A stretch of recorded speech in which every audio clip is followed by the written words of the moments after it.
Namo tassa bhagavato arahato samma sambuddhassa. Namo tassa bhagavato arahato samma sambuddhassa. Namo tassa bhagavato arahato samma sambuddhassa. Pay homage to the Blessed One. Dear friends, today July 5th, 2022 at Dhamma Sukha Meditation Center. I would like to deliver Dhamma talk from Majjhima Nikaya, Sutta number 2, Atthakanagara Sutta. The man from 52. Sutta number 52, Atthakanagara Sutta. The man from Atthakanagara. So that man, he was living in the place, the name of the Atthakanagara. So I am going to read these suttas. In this sutta you will see all the jhanas. First jhana, second jhana, third jhana, fourth jhana. So I am going to explain all of this. So let me read the sutta first and then I will give you some comment. Thus have I heard on one occasion the Venerable Ananda was living at Veluva Gamaka near Visali. So thus have I heard. In the sutta, you will see most of the sutta, thus have I heard, thus have I heard. Who said that? This one said by the Ananda. So when the Buddha passed away, after 3 months, the first Buddhist council held in India. So Mahakassapa was the senior monk. So at that time, a monk whose name is he actually, when he got old, he got the higher ordinations. And when the Buddha saw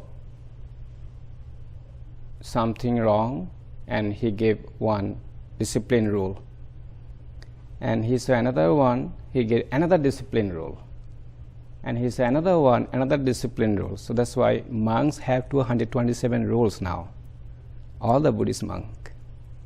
So when you get the higher ordination, you must know 227 rule before getting the higher ordination. So the guy who got who became the old and he got the higher ordinations, and Buddha said, okay, don't do that, don't do this. So when Buddha passed away, the monks who didn't get the attainment,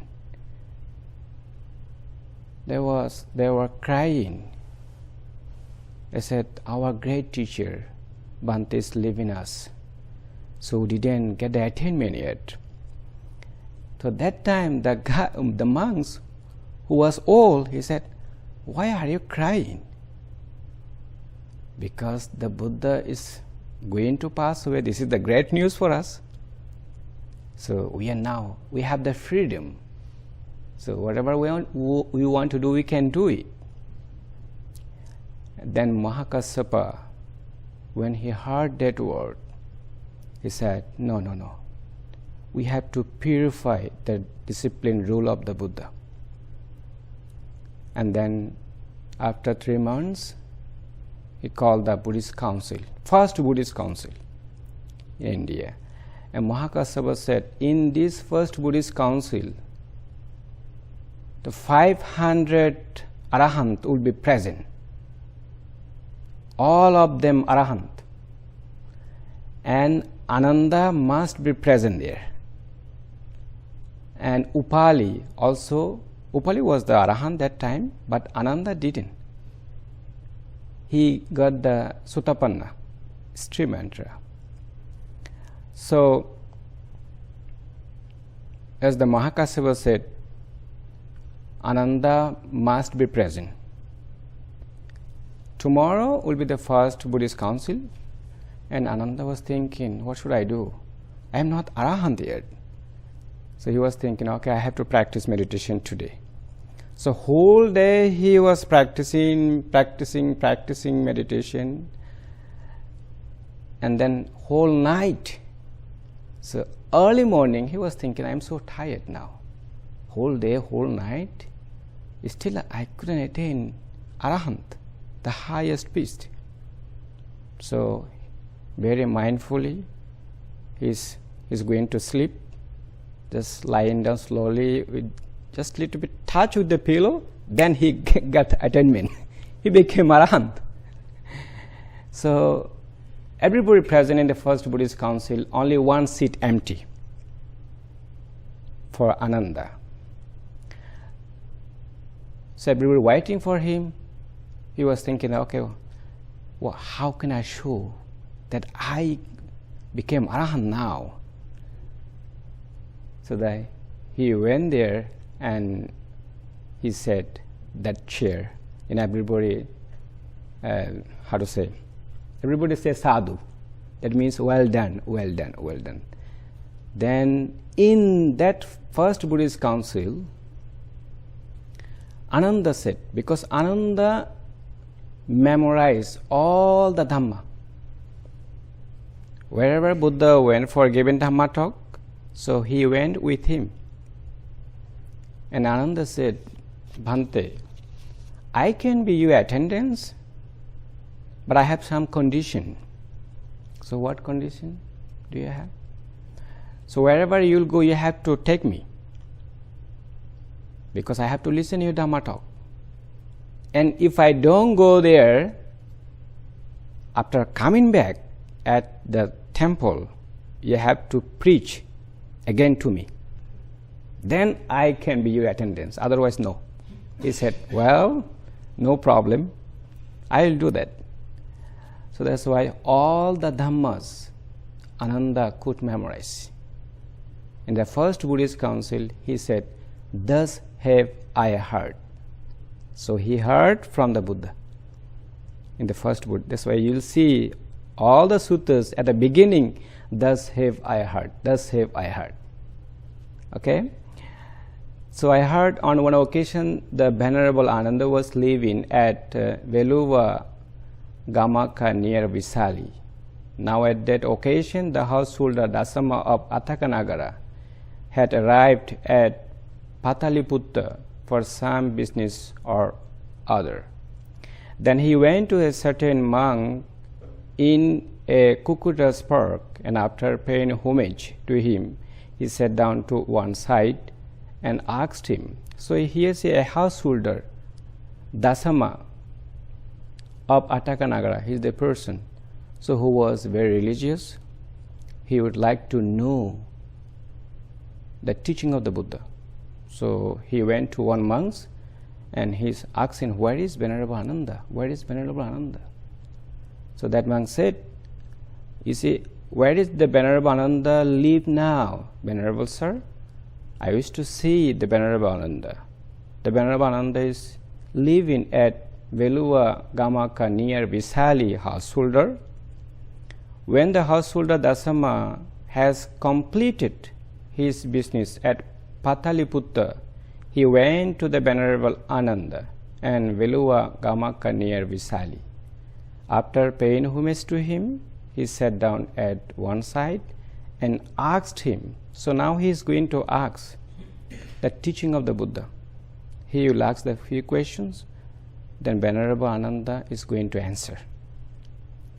Venerable Ananda, has any one things been proclaimed by the Blessed One, who knows and sees, accompanied and fully enlightened, wherein if a monk abides diligent, ardent, and resolute, his unliberated mind comes to be liberated, his undestroyed things come to be destroyed, and he attains the supreme security from bondage that he had not attained before. So this is Atthakanagara. Dasama Atthakanagara asks these questions. Now Venerable Ananda is going to answer. Yes, Venerable, yes, householder, one such thing has been proclaimed by the Blessed One. What is that one thing, Venerable Ananda? So now he is going to explain jhanas, all the jhanas. So before explaining the jhana, I would like to say, what is the meaning of the jhana? We have to understand the meaning first.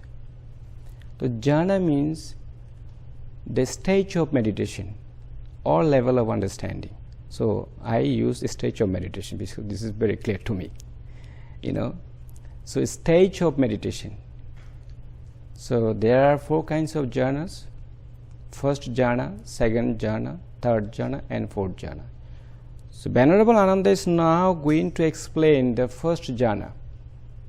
So when I teach to the meditators at the beginning, I teach the 6 R's and then 5 hindrances.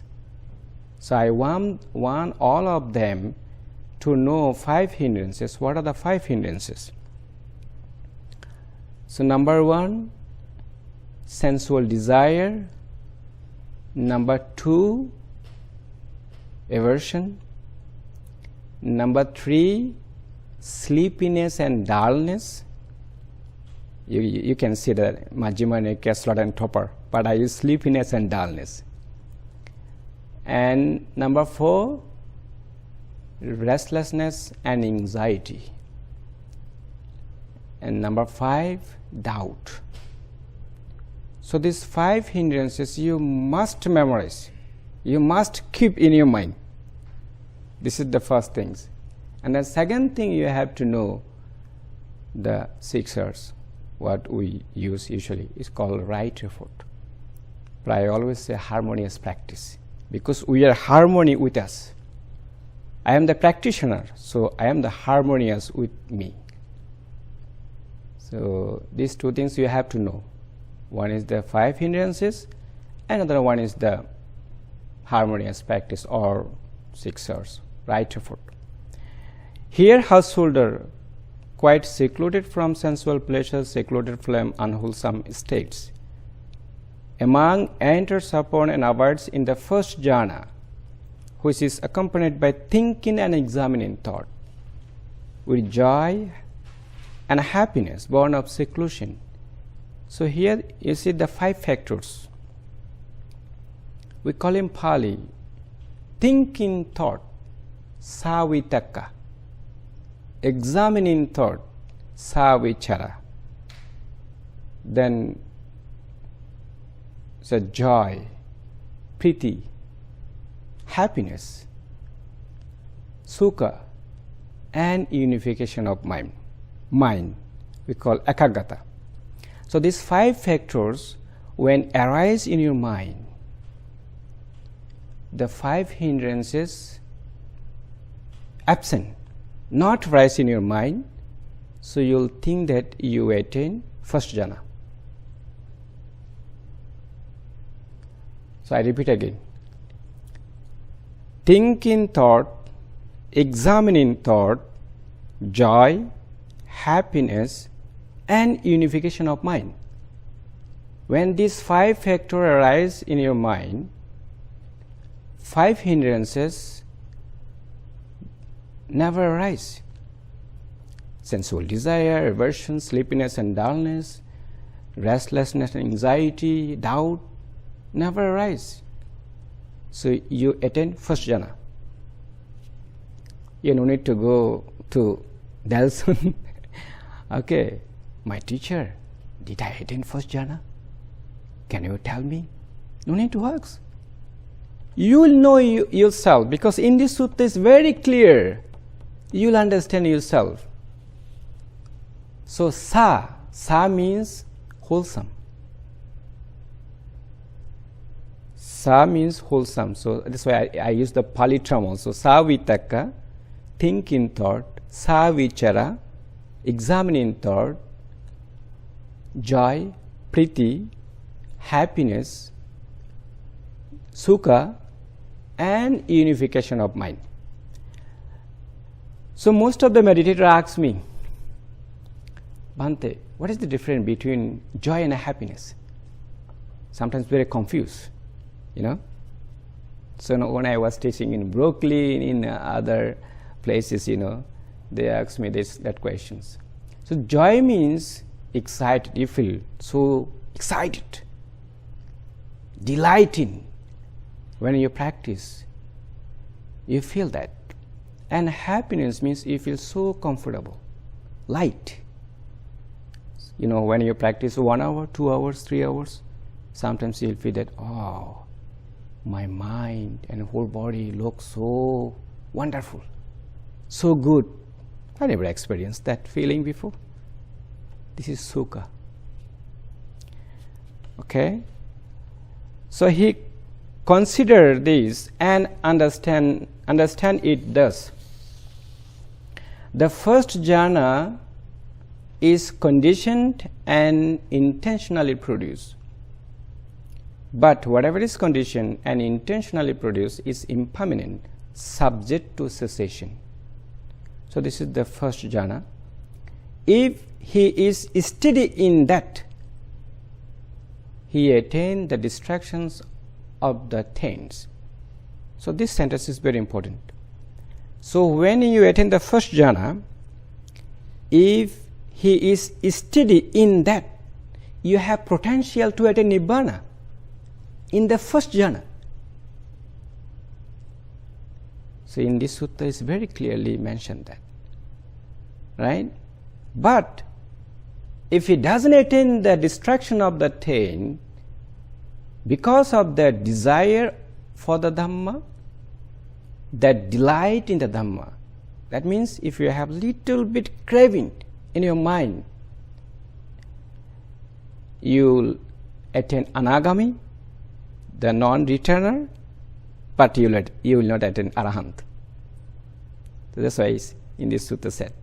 Then with the distractions of the 5 lower fetters, he becomes one to the reappear as spontaneously in the pure abodes.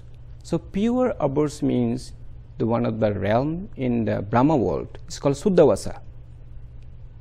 So when you become Anagami, attain the once returner, when you passed away, you will reborn in the Suddhavasa realm. It's called pure abodes. So that place, that realm, you will attain Nibbana. You will never come back in human world, in heaven. So from there you will go to Nibbana. You will attain Nibbana. So what is the meaning of the Nibbana? Ni plus vana. Nir plus vana, we call in the Sanskrit. Delson know very well Sanskrit, I don't know whether. I know Pali and I didn't study Sanskrit actually. So in Pali we call Nibbana. In Sanskrit, Nirvana. So Nir plus Vana. Nir means no. Vana means craving or fire. No fire at all in your mind. No craving in your mind. So when you attain Arahantship, the highest peace, no greed, no hatred, no delusion in your mind. So you feel happiness, peace all the time. So according to the scripture, Buddhist scripture, there are 2 kinds of nirvana. One is sa upadisesa nibbana. Another one is the anupadisesa nibbana. So sa upadisesa nibbana means when you become arahant in this very life, especially the lay people, when you become arahant, you have to get the high ordination within 7 days. Why? Because this robe, this is called the Arahatta Dhaja, the flag of the Arahant. This is very powerful, you know. So when you attain the Arahantship in this as a human, as a lay person, within 7 days, if you don't get the higher ordination, you will pass away. Because the arahata qualities is very, very strong. So if you get the higher ordination, then you will find. So that moment, you will feel so happiness, so peace. That one is called Saupadisesa Nibbana. You will feel that, you will enjoy the Saupadisesa Nibbana. You are still alive. When you passed away, then you will feel another happiness, another peace. That one is called Anupadisesa Nibbana, after passing away. Right? So you got the meaning of the Nibbana and two kinds of Nibbana. This is according to the scripture, according to the Buddhist scripture. So when you get Anagami, two things will destroy completely from your mind. One is the greed, another one is the hatred, aversion. No hatred at all, no greed at all in your mind. Just little bit craving, because here in this sutta said, because of that desire for the Dhamma, that delight in the Dhamma, then the distractions of the five lower fetters, he becomes one due to reappear spontaneously in the pure abodes, and there attain final Nibbana without ever returning from that world. He will never return from there. So he or she attain Nibbana, that place, Suddhavasa, in the Brahma world. This is one thing proclaimed by the Blessed One, who knows and sees, accomplished and fully enlightened, wherein if a monk abides diligent, ardent and resolute, his unliberated mind comes to be liberated, his undestroyed taints come to be destroyed, and he attained the supreme security from bondage that he had not attained before, he had not experienced before. So this is the first jhana, right? So it's become very clear, right? First jhana. Now he is going to explain, Venerable Ananda, about the second jhana. Again, with this stealing of thinking and examining thought, a monk enters upon and abides in the second jhana, which has self-confidence and stillness of mind, with a thinking and examining thought, with joy, happiness, born of collectedness. So when you attain the second jhana, thinking and examining thought stop arising. Thinking and examining thought will not arise anymore. So how many characteristics will arise? 3. Joy, happiness, and unification of mind. So even that time, 5 hindrances will not arise. If 5 hindrances arise, you drop from the second jhana, or you drop from the first jhana. So what do you have to do? You have to use the 6 R's. Recognize it, release it, relax, tension and tightness in your head, and in the whole body and mind. The Buddha explained in the Satipatthana Sutta, it's called Sutta number 10 from Majjhima Nikaya, the 4 foundation of mindfulness. When I saw this one, they relax, you see. So relax in Pali you call pasambaya. So pasambaya, you'll see the Majjhima Nikaya Sutta number 10, translation tranquilize. So what does mean tranquilize? Tranquilize means relax. I practiced 14 years in Burma and Thailand. I never heard this word. I never heard. Just I practiced the Mahasi Center and other places. They said, okay, well, sit down, close your eyes, and when you feel that pain arise, you are very lucky. You are very fortunate. Just you focus pain, pain, pain, pain, pain, pain, until pain disappear. But pain never go away. It's become strong, stronger. And I could sit only 1 hour. And nobody said, okay, please sit on the chair. Nobody said that. Everybody have to sit on the floor. So I cannot sit more than 1 hour because my knees become very, very strong pain, So when I came here after 14 years, I was searching a good teacher, listening the Dhamma talk from the YouTube. And I first time then searching, listening to Dhamma talk from the different teachers, and I heard from the Bhante talk. Then I wake up. Oh, what he's talking about? And I was thinking that he's reading just a sutta. This is not a Dhamma talk. And first time, second time, third time, when I listened, and he's give the beautiful comment, very good comment. Then I contact with David. David, I want to come. Okay. He said, okay, let me talk with the Bhante. See. Then he talked with Bhante. Bhante allowed me, and I came here, and I became very friendly. So I am the person who smile all the time. That's why you see my picture is there. You see? So one guy came from Chicago. He said, Bhante, I never see the monks always happy like you. So here, smiling is the most important. When I came here, I asked the Bhante many times, why are you talking about smiling? Buddha never said to smile. But Buddha said, bring up the wholesome thought. Bring up the wholesome thought. How?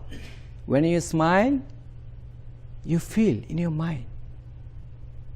Your mind is so pure, clear, and light. So that way you understand this smiling is really work. Some students, say that, Bhante, when I practice loving kindness meditations, I cannot bring it. When I came here and I sat that place, the corner, the chair, one sitting 4 hours, never moved. And then another guy, he came from Hong Kong, he was there. I still remember. And he saw me. Wow, that Bhante never moved. He slept only 4 hours. And another bhikkhuni came from Australia. And they were talking, and then I break up my meditation. I told him, what are you doing here? I am practicing meditation. So you should go out and talk. She said, no, Bhante, he cannot practice meditation. What happened? He said, he cannot bring up the loving kindness. It's very difficult for him. Well, you should go to the Bhante. He'll teach you. He said, he gave me the forgiveness meditation. Even forgiveness meditation, I cannot improve. I decided to leave. I'll go back tomorrow. He said, hey, calm down. Can you tell me how do you practice forgiveness meditation? He said, when I close my eyes, I remember my ex-wife, and then how I am fighting with her. This is not the way to this is not the way to practice the forgiveness meditation. Okay, let me teach you. So we went to the dining hall, took the tea, everyone, and I told him, okay, when you was very good friend with your girlfriend, so you went to the restaurant, you took the food together, or you went somewhere, so try to bring out the happy feeling. Your girlfriend smiled with you. She was very friendly with you. Bring up that feeling to your mind and forgive her. My friend, my ex-girlfriend, be happy. I forgive you. You forgive me. Just do it that way. I forgive myself. You forgive me. I forgive you. You forgive me. So, do continuously. Within 10 minutes, his meditation developed very quickly, and I went to the restroom, and he came immediately. He said, Bhante, I got it. What happened? He said, what you taught me is really work now. Then he didn't leave. He continued practice 10 days, I think. He came here 10 days or 12 days or maybe 15 days. He finished his retreat. And I told him, well, this is the good sign. Go to the Bhante. Tomorrow he'll change your meditation. He'll give the loving kindness. And then he went for interview for Bhante, and then Bhante changed his meditations. So this is the practical things that happen at this center. Right? So when you attain the second jhana, you will have the self-confidence. This meditation really worked. So I should not leave. So that guy didn't leave. He was so upset. No, I came from Hong Kong. I want to leave tomorrow. I'll go to David, I want to leave. So he was so angry. Please calm down. Come out.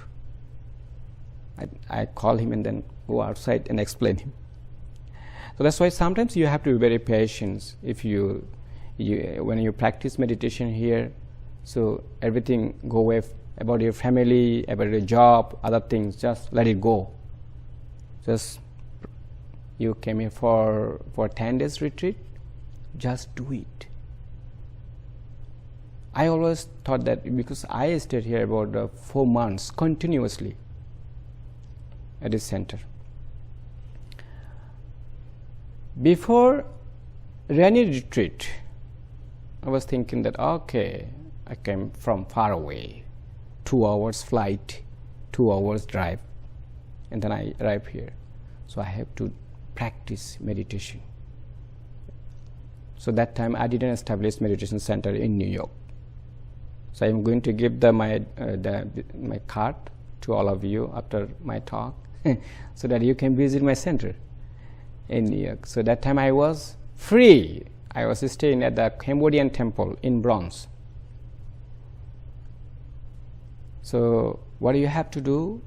You have to know 5 hindrances very clearly, and then 6 very clearly. Keep in your mind. When 5 hindrances, anyone arise, use the harmonious practice. Aversion, sleep, sensual desire arise, use the harmonious practice, the 6 And aversion arise, use the 6 And then sleepiness, dullness arise, use the 6 there. And then restlessness and anxiety arise, use the 6 Doubt arise, use the 6 So doubt, what does it mean, doubt? What our teacher Delson is teaching here is not the right things. What the Buddha said, this is not the right things. It doesn't work. So if any doubt, what the karma, you don't believe that. Some people they don't believe. In this country, most of the people, no religion, but they want to practice meditation. They want to get the inner peace. So that's why when the people come, you see in this center, some people have other religions. Most of them no Buddhist. Even my center, many people come, they have another religion. So I told them, you human being, I'm also a human being. So you practice this meditation, try to experience. You no need to think, okay, this is Buddhist meditation, this is Christian meditation, this is other meditation. No, don't think that way. Think we are human being. That's why Buddha said, Ehi Pasiku, come and see. He welcomed everyone.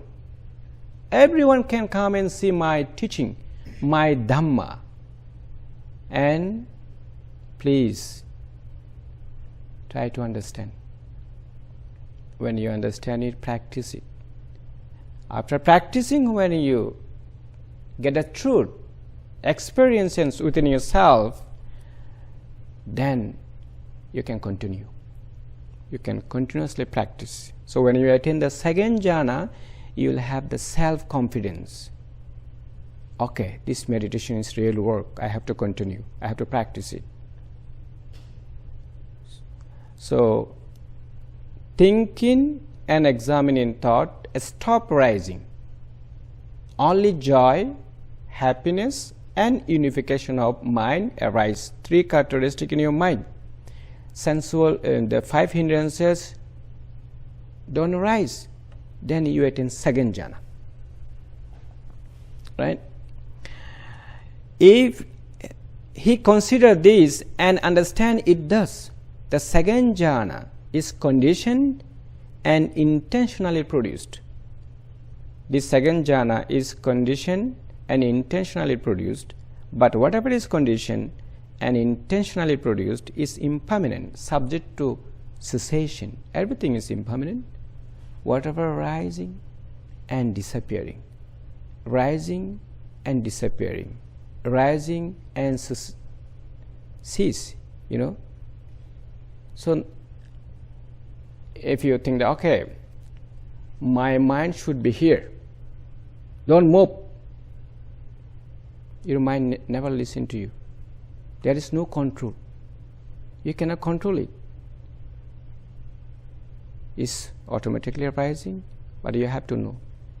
Okay, you have just watch it, and you have to understand. And how is passing away.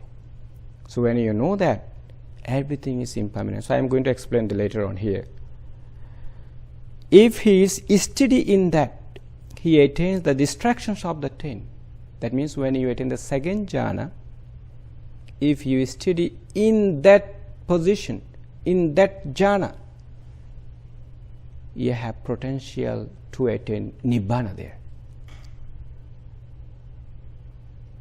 Okay?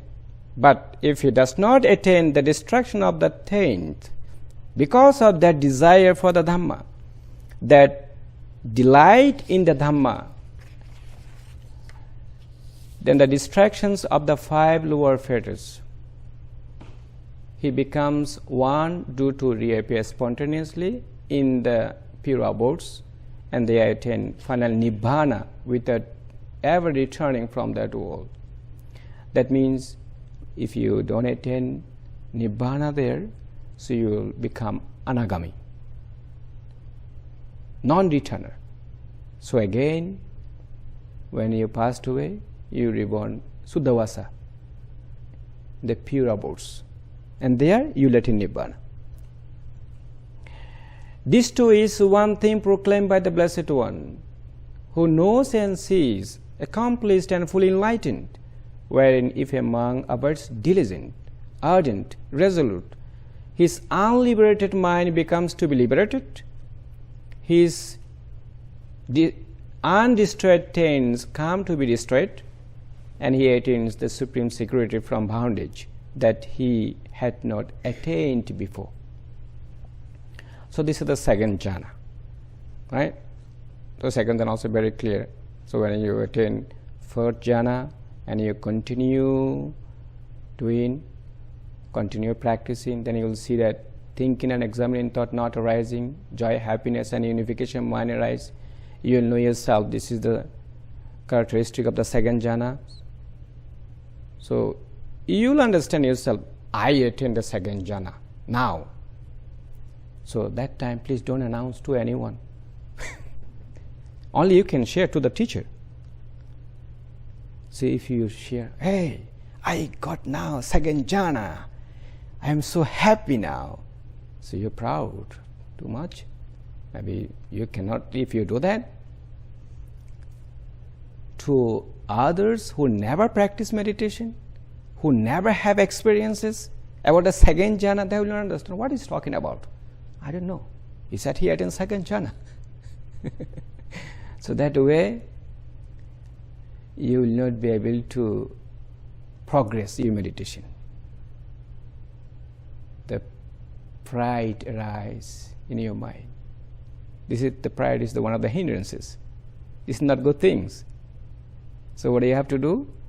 That time you have to use again the 6 R's. So the 6 R's or harmonious practice, you have to use again and again, again and again, again and again, until you attain Arahant.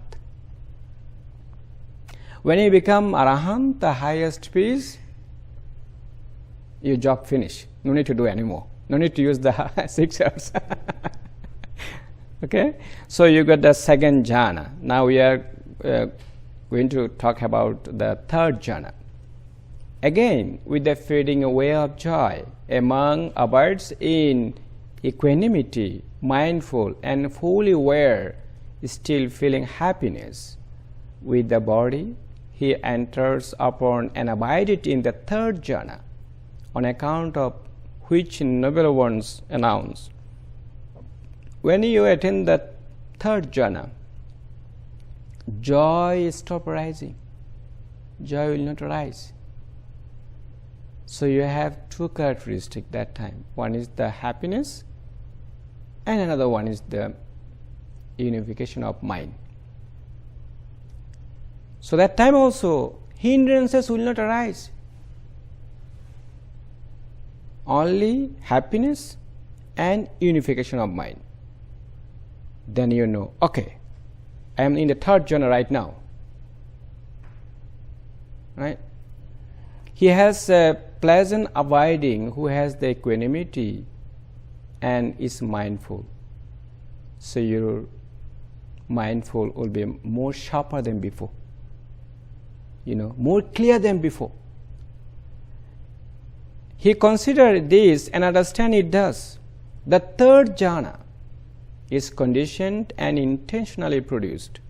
But whatever is conditioned and intentionally produced is impermanent, subject to cessation. Everything is impermanent, is passing away. I cannot control anything. There is no control. If you can control, you can attain the Nibbana within short time. Oh, I can control. Mind never listen to you. Mind is like monkey. It's run everywhere. You see, some people told me, Bhante, when I practice meditation, my mind go everywhere. I cannot control. What should I do? So here one thing we have to know that when we practice meditation, hindrances arise again and again, again and again, again and again. Why? But some people, when they close their eyes and within 5 minutes, 10 minutes, they can develop their meditation very, very well. So some people cannot, even few seconds. They cannot control their mind. They cannot focus in their meditation.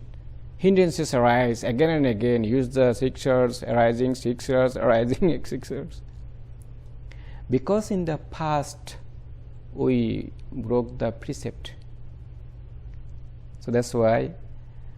So I give him today. I ordained him actually, and I gave him new name, Metta. So he will give you the 8 precept. So what is the meaning of Metta? Metta means loving kindness. Metta plus Ananda. Ananda means enjoy. So one who enjoy the loving kindness is called Mettananda. Beautiful name, right? So he give every morning 8 precept.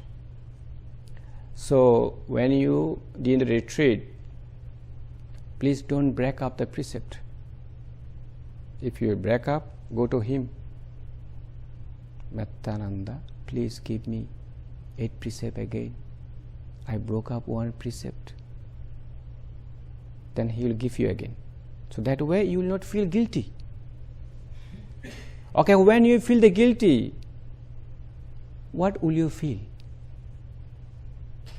For example, you are practicing meditation, one sitting 2 hours, 3 hours. So when you think that, oh, I broke up one precept, you will not be able to sit even 30 minutes. You feel restless. Hindrances arise again and again, because you already know you broke up the precept. So that's why you have to be purified again. So all the every meditation center, we talk about, keep the precept first. In the Buddhist scripture, we call dana, giving generosity, sila, morality, or keep the precept, and bhavana is called meditation. So, giving generosity, why we are doing that? Our mind very strong of craving, very, very strong. So when you give up something, then all your craving will reduce slowly. Your greed will reduce slowly. And second things, you keep the precept. That means you purify your mind. You understand your mind is so clear, so pure, very clean. Then you practice meditation, you will see your meditation will progress very, very fast, very quickly. That's why the precept is most important at the meditation center. So whenever we teach to the others, please keep the precept. Don't break the precept. The precept is very, very important. So, in the third jhana, the same things, you see the repetition a lot here. Why did the Buddha repeat, first time, second time, third time? Why? In the suttas, you'll find that repetition, first time, second time, third time. Because during the Buddha's time, the Buddha was teaching to the uneducated people, to the farmer, and to the some people who never have education. He used very simple language. First time he delivered talk to them, they couldn't catch it. And second time he said again, they understood little bit. And third time he said again, it's become clear. And they became three mantra. Sutapanna, Sakadagami, Anagami, even Arahant. You see? That's why you'll see most of the suttas in Majjhima Nikaya, Samyutta Nikaya, he repeat one time, he said one time, and second time again repeat, third time again he said. So this is the reason, every sutta you will get it. So if he is steady in that, he attains the destruction of the attains. But if he does not attain the destruction of the attain because of that desire for the Dhamma, that delight in the Dhamma, then with the distractions of the 5 lower fetters, he becomes one due to the reappear spontaneously in the pure abodes, and they attain the final Nibbana without ever returning from that world.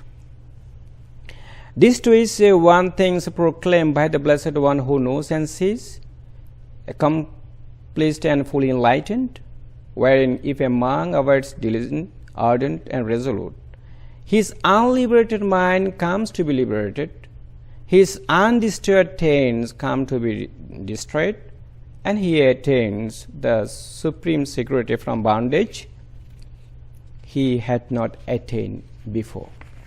So this is the third jhana. When you study on that, you have potential to attain Nibbana there. Okay? Now he's talking about the fourth jhana. So you got now 3 jhanas already become very clear, right? So you have to know all those jhanas, If you know very clearly, you can, when you finish the retreat here, you go back at your home, you can practice at your home, in your room, you practice yourself. Oh, now every day I usually practice early morning. Early morning is the best. Everybody quiet, just wake up early morning and practice at least 1 hour. So this practice not less than 30 minutes. Some people said, okay, I practice only 5 minutes. No, not enough. 5 minutes not enough.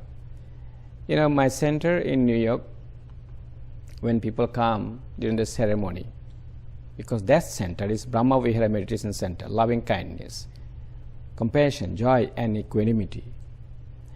So I given that center name Brahma Vihara Meditation Center, because when I was here, my cabin named Brahma Vihara, so I took from here to New York. So now that cabin Niruddha. No more Brahma Vihara. So people come, a lot of people, about 100 people, and then I gave some religious services to them. And I told them, okay, well, everybody close your eyes. You have to practice meditation now. Then they close. And they don't know what they are doing. So I give some instruction to them. When they close their eyes, okay, remember a time when you were happy. When that happy feeling arises at the center of your chest, you feel warm and glowing feeling. Then you make wish. May I be happy. May I be calm. May I be peaceful. May I be full of joy. May I be content, and so on. Whatever you want to intend, you can make wish, you can radiate to yourself. So it doesn't mean that you just memorize it like words and then you repeat again. No, don't do that. When you are radiating to yourself, you have to feel it. And you have to smile all the time. Some people say that, Bhante, loving kindness is not rising in my mind. What should I do? That means you are not smiling. So you have to smile more. Then you will see loving kindness will arise in your mind. More you smile, more you can develop your loving kindness. Otherwise, no. So every Friday, my center have retreat at 7 p.m. So some people come, hi, hello. Their face look like full of anger. Okay, how are you? I am fine. Okay, come. So I smile. Even I smile with them, but they are not so smiling. So, but I give the talk 30 minutes to them. And I told them, okay, well, you come here for practicing meditation, you have to smile. I don't want you to like angry face, I don't want to see that. So when 30 minutes talk and 30 minutes practice and 30 minutes Q&A, so when they leave, big smile arises in their face. So that's why the smiling is the most important here. Feeling and smiling. you have to feel how you are radiating loving kindness to yourself. If you don't feel, that means you are not following our instruction. You are not following my instruction. So when you feel that, when you radiate loving kindness to yourself, you see how radiation is going on. You'll experience that. 10 minutes only. 10 minutes you radiate loving kindness to yourself, and you must feel that with a smile. And then after 10 minutes, you have to choose a spiritual friend. So some people say, Bhante, how can I find a spiritual? I don't have anyone. And I told them, okay, you can choose me. I'm the spiritual person. You can choose Bhante. Oh, that is the good things. Yeah. I can choose you. Yeah. Okay, then one guy said, Bhante, when I radiate loving kindness to you, I saw that you are smiling very much. You see? Your face appeared in front of me. This is a good sign, right? So, when you radiate loving kindness to yourself, if you still cannot bring loving kindness, remember that when you are talking with your friend, you smile with your friend. Who? You. You smile with your friend. Bring up that smile in the center of your chest. And when you feel that, your warm and glowing feeling, you feel here, then you will start radiating loving kindness to yourself. Then when you radiate to your spiritual friend, okay, you did already, 10 minutes done. How do you understand? Because you closed your eyes. You didn't see that clock, right? So how do you understand? You just guess it. Okay, now 10 minutes done. So now, after 10 minutes, I have to radiate loving kindness to a spiritual friend. So those who are men, choose the men. Those who are women, choose the women. Why?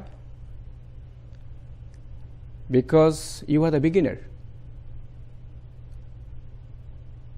So when you choose the women, the 5 hindrances, among the 5 hindrances, anyone can arise again and again, again and again. So that's the way your meditation will not develop very well. So choose only men. When you attain the 4th jhana, then you can choose your wife, you can choose your girlfriend, you can choose your mom, your sister, no problem. Your family members. So this practice, at the beginning, when you choose the spiritual friend, no any family member. That will be your best friend, your close friend, who really help you, who really like you. Choose that person. If you cannot find, just remember Bhante. Just remember Metta, right? A spiritual friend. So that way you can develop your meditations well. So when you radiate loving kindness to the spiritual friend, your friend smile with you. Bring up that feeling, the center of your chest. When you feel warm and glowing feeling, the center of your chest, then you start radiating loving kindness to your spiritual friend. May my friend be happy. May my friend be calm. May my friend be full of joy. May my friend be content. You see how your radiation is going to your friend. You feel that. How his radiation is spreading to him. So yesterday, what is her name? She asked these questions. when I radiate loving kindness to my friend, how he or she understand? Let me give you one example. After practicing here at Dhamma Sukha Meditation Center, when I returned back in New York, I chose a spiritual friend, one Cambodian monk, with who I live. He's very kind and very respectful for person, He's like my elder brother. And I bring up his face, his smiling face in front of me, and I started radiating loving kindness to him. When I returned back to New York, and I said, Bhante,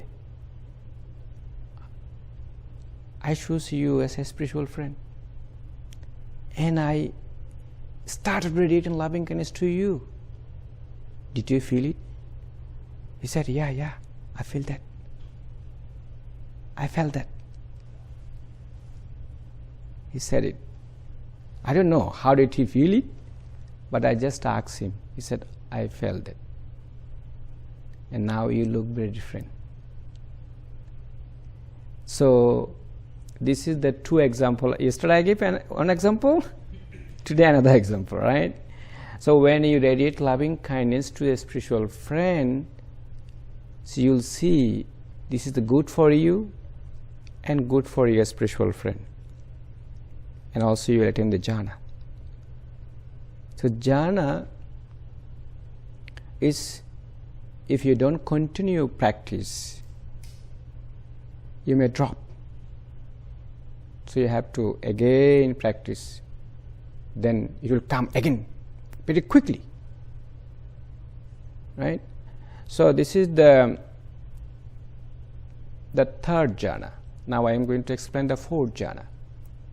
Again, with the abandoning of pleasure and pain, with the previous disappearance of joy and grief, a monk enters upon abodes in the fourth jhana, which has never pain, nor pleasure, and purity of mindfulness due to equanimity. He considered this and understand it thus. Again, he is going to repeat the same sentence. The fourth jhana is conditioned and intentionally produced. But whatever is conditioned and intentionally produced is impermanent, subject to cessation. If he is steady in that, he attains the distractions of the taints. That means if you study in the fourth jhana, you have potential to attain Nibbana there. You see?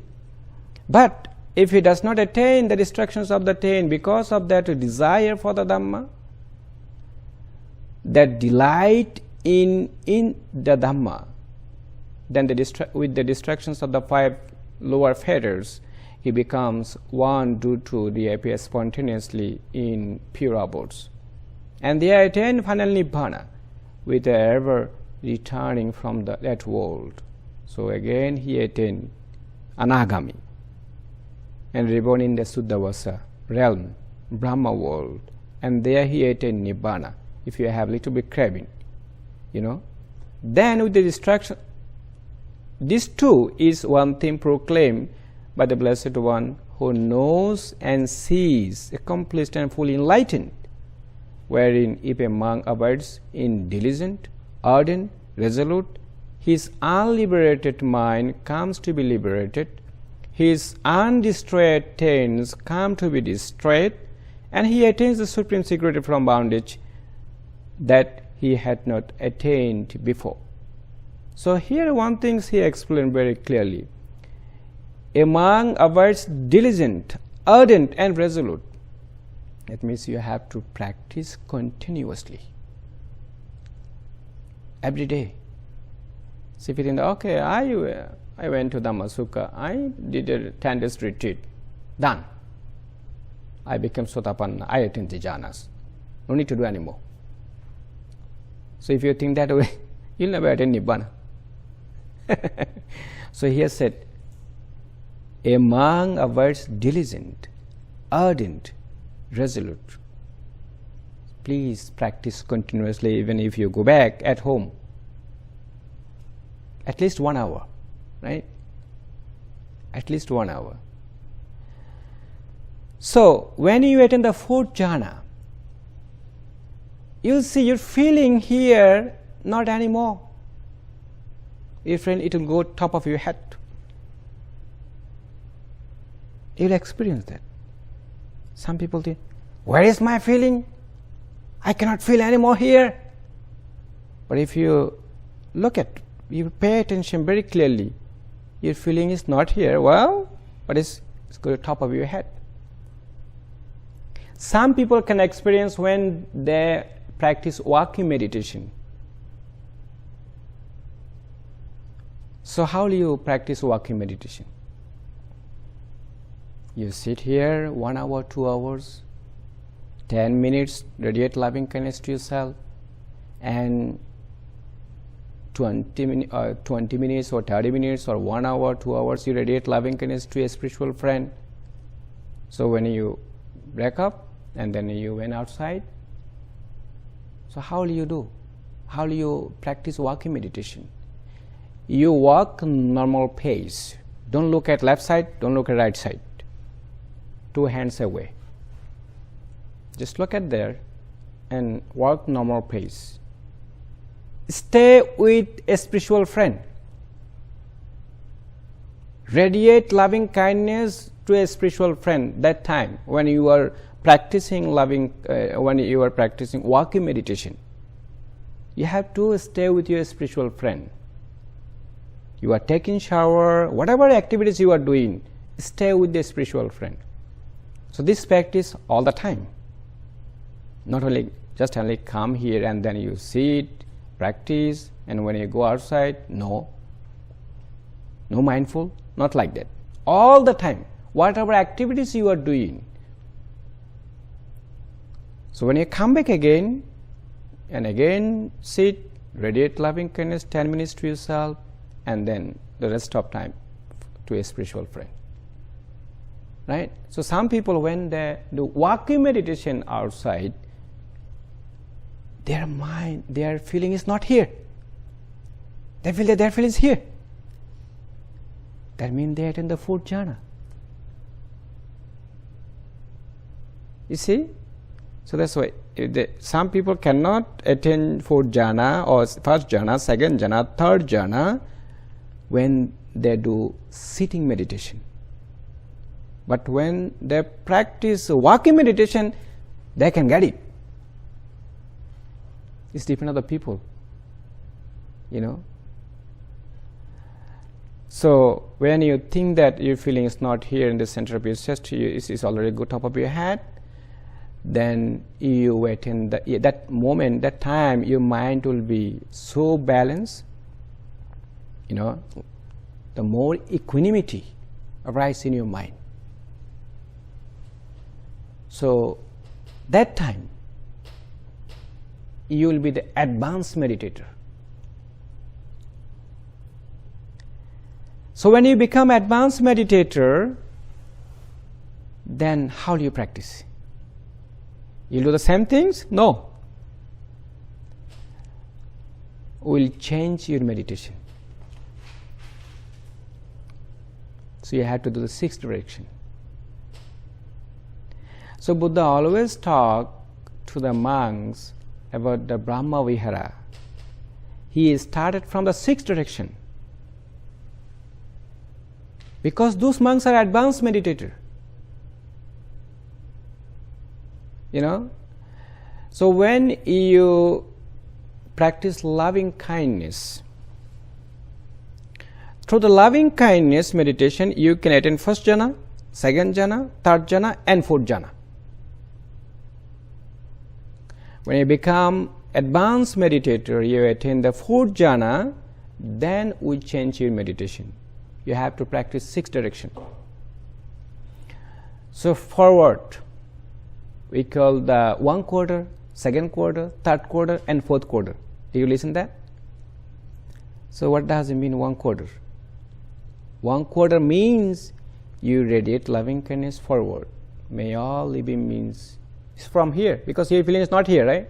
It's feeling from your feeling is here. May all living beings be happy, peaceful, free from suffering. Then you see your radiation will go from here to the forward. You'll see it will go slowly, but not too fast. Okay? Don't be in a hurry. Everything is, you have to follow the middle way. Majjhima padipada. Middle way. You see? Just radiate, and you see how your radiation is going on forward. It's called 1 quarter. Second quarter from that side, back side. Third quarter from here, left side. It will go directly that way. And fourth quarter, right side, from here it will go that way. Above, from here go up, below, go down. And then all direction. So how do you practice the all direction meditation? Even me, I was very confused. I went to David, tell me how to do all direction meditation. I don't know. He said, well, remember candle. Okay, so when you light the candle, so candle is lighting the all direction light. Yeah, this is a very good example. I follow that. It's really work. And I bring up the candle in front of me. The all radiation is going to all directions. It's so beautiful. Okay, so do that way. So you'll see when you do the all direction like that, your radiation will be expansion from here to go all directions slowly. So when you practice that, your loving kindness meditation, because you are still practicing loving kindness, it will change automatically into karuna, compassion. Right? So how do you understand your meditation from loving kindness? It changes automatically to the compassion. You feel that your mind will be so soft, like cotton. You feel that. And then you feel like you are on the sky, like on the ocean. See, you sit down, you don't feel no body at all, only mind. So that stage called the base of infinite space. The base of infinite space. So that time you understand that this is the characteristic of the compassion. Your meditation already changed from loving kindness to the compassion. So you just, that time you radiate 6 direction again, compassion, forward, 1 quarter, 2nd quarter, 3rd quarter, 4th quarter, above, below, and all direction. Exactly the same. Do the compassion. So when you do that, actually everything is here, but I know all these things, that's why I'm not reading here. Okay, so that way, okay, let me read. Again, a monk avoid perverting 1 quarter with a mind imbued with loving kindness, likewise the 2nd, likewise the 3rd, likewise the 4th. So I already explained that, right? You understood? So above, below, around, and everywhere, and to all as to himself, he avoids perverting the all-encompassing world with a mind imbued with loving kindness, abandoned, exalted, immeasurable, without hostility and without ill. He consider this and understand it thus. This is the deliverance of mind through loving kindness is conditioned and intentionally produced. But whatever is conditioned and intentionally produced is impermanent, subject to cessation. If he is steady in that, he attains the destructions of the attains. But if he does not attain the destruction of the attains because of that desire for the Dhamma, the delight in the Dhamma, then with the destructions of the 5 lower fetters, he becomes one due to reappear spontaneously in the pure abodes, and they attain final Nibbana without ever returning from that world. This too is one thing proclaimed by the Blessed One, who knows and sees, accomplished and fully enlightened, wherein if a monk abides diligent, ardent, resolute, his unliberated mind comes to be liberated, his undestroyed attains come to be destroyed, and he attains the supreme security from bondage, and he had not attained it before. So that one I already explained that. So when your meditation will change. Actually, this is still loving kindness. And what I explained earlier, that one is the next. A monk's abide pervading 1/4 with a mind imbued with compassion. So your meditation will change into the compassion. Likewise the second, likewise the third, likewise the fourth. So if you know how to radiate the 6th direction, loving kindness, compassion easy.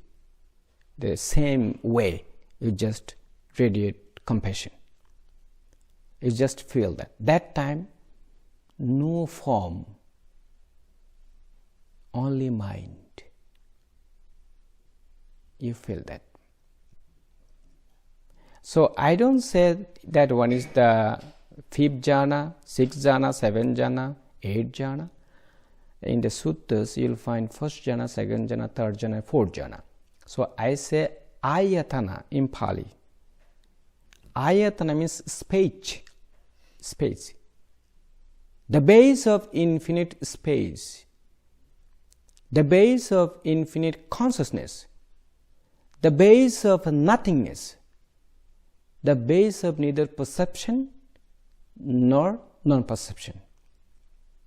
So we call in Pali Akasa Nansayatana, the base of infinite space, the base of infinite consciousness,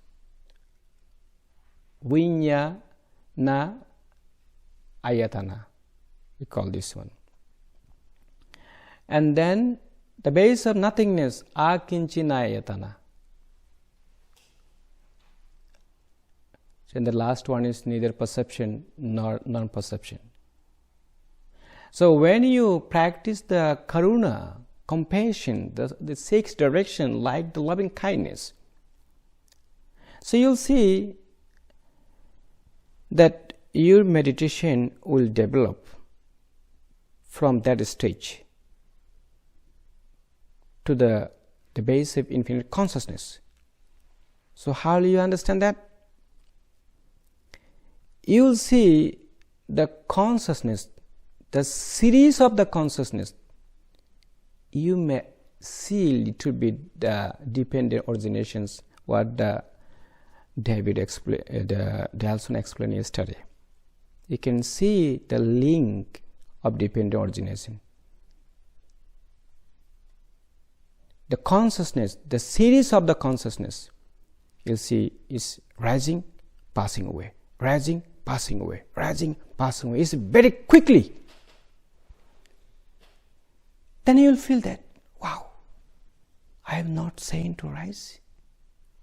It's rising, and it's a strong joy will rise in your mind.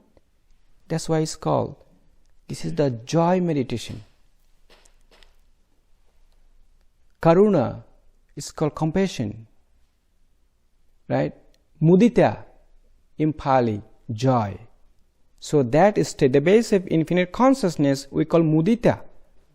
So mudita means joy. So you'll see, uplifted joy will rise in your mind. That joy is not the same what you attain the 1st jhana, 2nd jhana, 3rd jhana and 4th jhana. This is the uplifted joy. So you feel that. Then you'll see, wow, this consciousness, how is it rising, passing away, arising, passing away, arising, passing away. Then in your mind you feel that everything is impermanent. There is nothing control here. I cannot control anything. Okay, stop. Don't arise. Never listen. Everything is impermanence and passing away. Arising, passing away. Arising, passing away. So when your mind is more sharper, then you may see the dependent origination that time. So that stage is called the base of infinite consciousness, mudita. Right?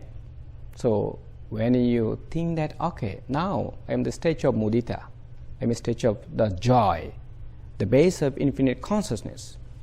So what do you have to do? Again you do the 6 direction mudita meditation. Joy meditation, 6 direction, forward, backward, left side, right side, above, below, and all direction. When you do that, then you'll see you're practicing. When your mind just little bit unbalanced, just watching that time, just use the 6 hours, harmonious practice. Practicing. Then you will see that you will not see anything there. Buddha said the base of nothingness, right? You will not see anything. Everything empty. Then, the meditator, they think that, okay, I sit 1 hour, 2 hours, 3 hours, 4 hours, but I cannot see anything.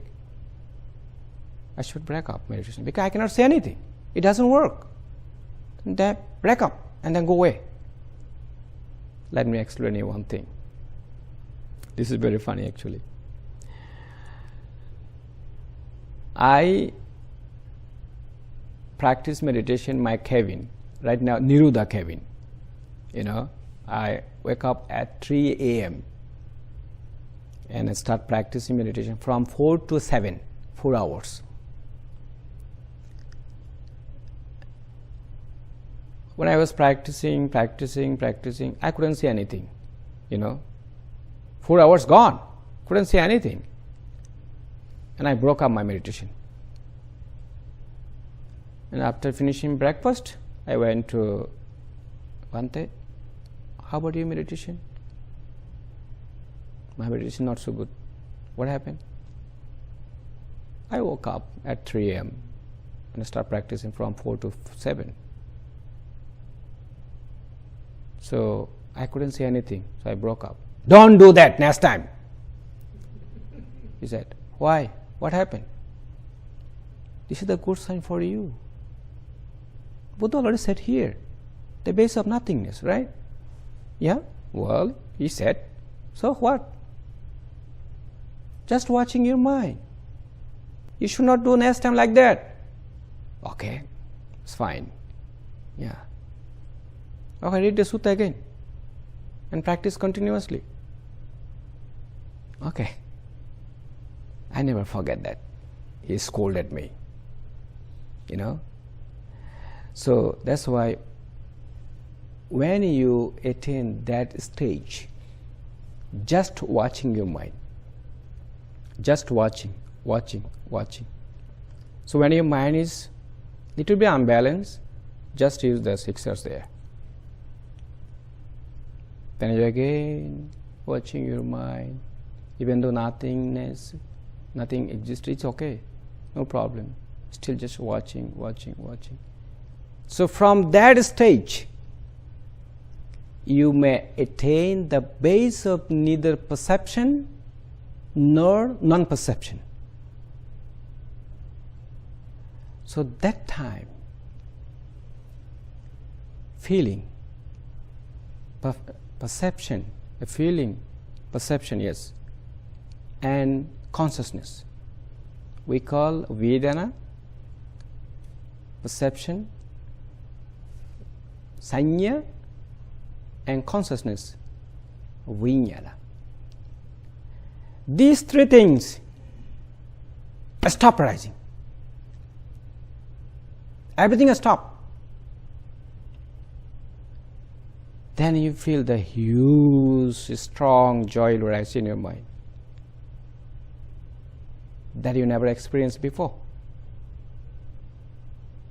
Right? You never experienced before. This is the first time.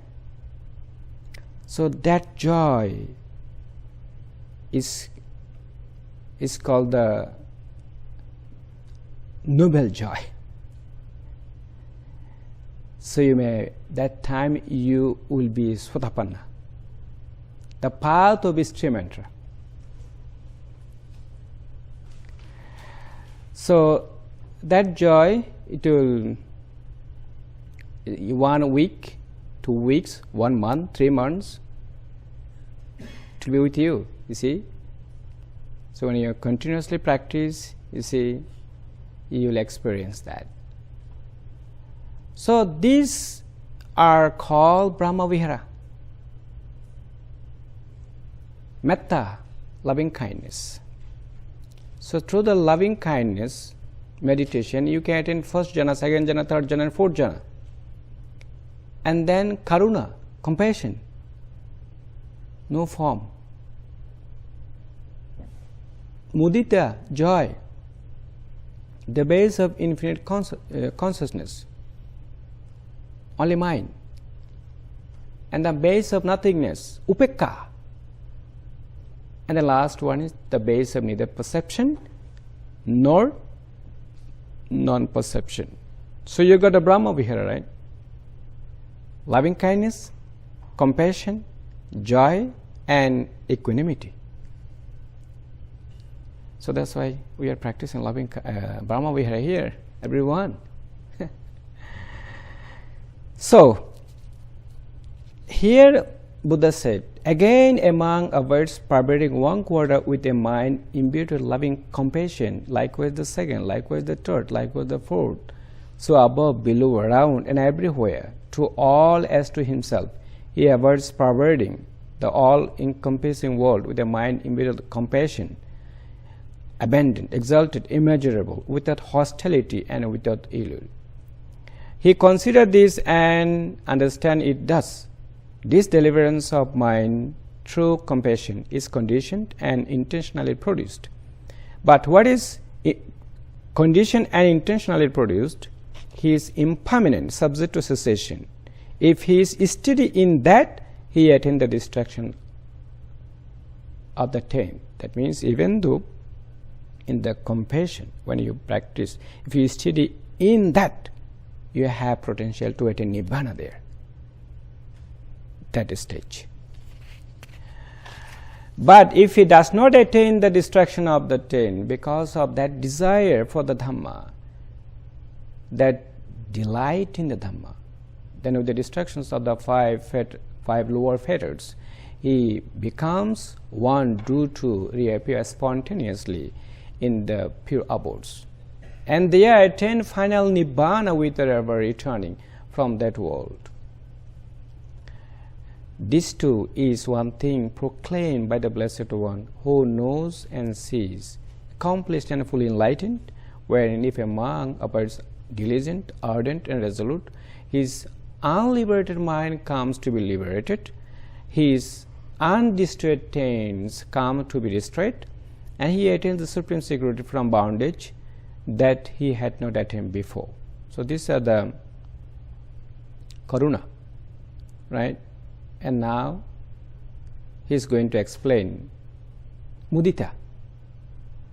Again among words pervading 1/4 with a mind imbued with loving kindness, likewise the second, likewise the third, likewise the fourth. You see, the same things. So above, below, around, and everywhere, to all as to himself, he avoids pervading the all-encompassing world with a mind imbued with joy, abandoned, exalted, immeasurable, without hostility and without ill will. He considered this and understand it thus. This deliverance of mind through joy is conditioned and intentionally produced. But whatever is conditioned and intentionally produced is impermanent, subject to cessation. If he is steady in that, he attains the distractions of the attain. Even the base of infinite consciousness, if you study in that, you have potential to attain Nibbana, that stage. But if it does not attain the destruction of the taints because of that desire for the Dhamma, that delight in the Dhamma, then with the destructions of the 5 lower fetters, he becomes one due to reappear spontaneously in Suddhavasa, pure abodes, Brahma world, and they attain final Nibbana without ever returning from that world. He will attain the Anagami.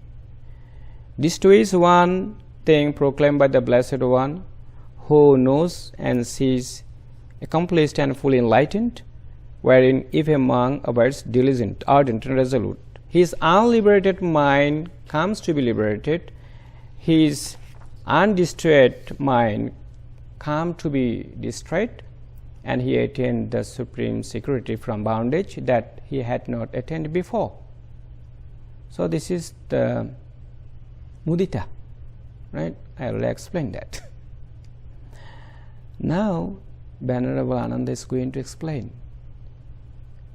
upekka, equanimity. Again, a monk about perverting 1 quarter with a mind imbued with equanimity, likewise the second, likewise the third, likewise the fourth. So above, below, around, and everywhere, and to all as to himself, he averts perverting the all-encompassing world with a mind imbued with equanimity, abandoned, exalted, immeasurable, without hostility and without will. He considers this and understands it thus: this deliverance of mind through equanimity is conditioned and intentionally produced. If he is steady in that, he attains the destructions of the taints. So you see, when he attains the base of nothingness, if he is steady in that, he has potential to attain Nibbana there. But if he does not attain the destruction of the taint because of that desire for the Dhamma, that delight in the Dhamma, then with the destructions of the 5 lower fetters, he becomes one due to reappear spontaneously in the pure abodes. That means they again in the Suddhavasa, in Brahma world. So he become Anagami, and he will reborn there, and from there he can attain Nibbana. And they attain final Nibbana without ever returning from that world. This too is one thing proclaimed by the Blessed One, who knows and sees, accomplished and finally enlightened, wherein if a monk abides diligent, ardent and resolute, his unliberated mind comes to be liberated, his undestroyed taints come to be destroyed, and he attains the supreme security from bondage that he had not attained before. So this is the base of nothingness. It's called upekka. So you got now Brahma Vihara, right? Metta, Karuna, Mudita, Upekka, loving kindness, compassion, joy and equanimity. When the Venerable Ananda had spoken, the householder Dasama of Atthakanagara said to him, the householder was very happy. He knew all the jhanas. He understood very clearly. Wow, I have to give something to him. I have to offer some special to him, to Venerable Ananda. Venerable Ananda, just as if a man seeking one entrance to a hidden treasure came to all at once upon 11 entrances to a hidden treasures, so too, while I was seeking one door to the deathless, I have come to all at once to hear of 11 doors of the deathless. Just as if a man had a house with 11 doors, and when that house caught on fire, he could flee to safety by any one of that 11 doors. So too, I can flee to safety by any one of these 11 doors to the deathless. That means this is one house, right? In this house have 11 doors. When in this house fire, so you can go away. You can any door, right? So he's going to say that. So when you have 11 doors, 11 exit, right? Exit. So you can go anyway. You can use anyway, anyone. Then go out. So you can save yourself. So, Venerable Sir, these sectarians will even seek a teacher's fee for their teacher. You are my good teacher. I have to acknowledge to you. I have to give you something special. You know? So he was thinking that, why shouldn't I make an offering to the Venerable Ananda? Because he learned all the jhanas, Brahma Vihara. I have to give you something. Then the household Dasama of Atthakanagara assembled the Sangha of monks from Pataliputta and Visali. Sangha means community. 1 monk, 2 monk, 3 monks. We don't say Sangha. We call Pugala. Pugala means ordinary. Ordinary monks, you know. Sangha, when 4 monks one place, 4 to up, 4, 5, 6, 7, 8, 9, we call Sangha. So there are 2 kinds of Sangha. One is the lay Sangha, another one is the monastic Sangha. So according to the Vinaya discipline rule, so when 4 monks will be present here, so we say Sangha. So he said, they assembled a Sangha of monks from Pataliputta and Visali. He invited the Sangha, more than 4 monks. And with his own hands, he served and satisfied them with various kinds of good food, delicious food. You know, very, very delicious. So I am very fortunate, I am very lucky. You know, I live in New York. People invited me every Saturday, Sunday, every day, a lot of food. You know, sometimes I cannot eat. See, I no, don't give me. I put my hands like that because they really, really want to offer you. My people like for serving, you know, but here you have to take yourself. Okay, Bhante, please take this one. You know, I work very hard. I really make it special for you. Please take a little bit. No, I don't want. Okay, please take it. They'll push you. You know. So he presented a pair of clothes to each monk. So pair of clothes means upper robe, and this one is called. There is another robe here. It's called lower robe. Okay. So here one set. It's a pair of cloths or robes to each monk. Every monk he offered to one set. And he presented a triple robe to the Venerable Ananda, a special. So what does mean the triple? Upper robe, lower robe, another one is called outer robe. We put here. When you get the high ordinations, you must have it. So how many? 3, right? So he donated, he offered to Ananda triple robes.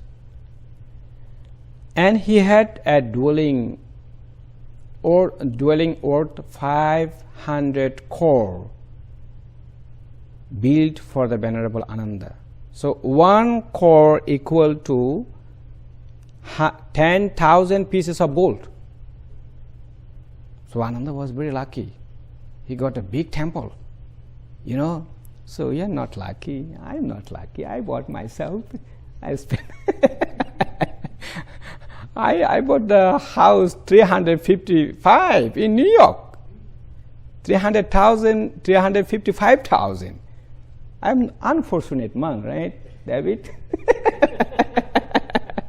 So he was very lucky. So see, only one Dhamma talk. He got triple robes and big monastery. So he stayed there. He lived there, right? So this is the sutta for today, 52, Atthakanagara Sutta, right? Okay. So do you have any question? You can ask me now. So if you don't ask me, I will understand that you understand all the jhanas, right? Okay, go ahead. So it seems like the desire for Dhamma and delight for Dhamma is a thing. So what is desire for Dhamma? What is Desire, as I said in my talk, when you have little bit craving, just little bit. craving for what? Little bit craving means you have little bit delusion there. Little bit delusion. As I said, when greed, hatred destroy. Only delusion he didn't mention there. Did he mention? Did he? No. So you'll have little bit delusion there. Because of that, you will attain anagami, but will not attain arahant. So when you destroy greed, hatred, and delusion, that means you are arahant, right? So you have to understand, when someone attain anagami, you'll see you speak differently to him to make him angry. Okay, I have to judge him whether he attained anagami or not.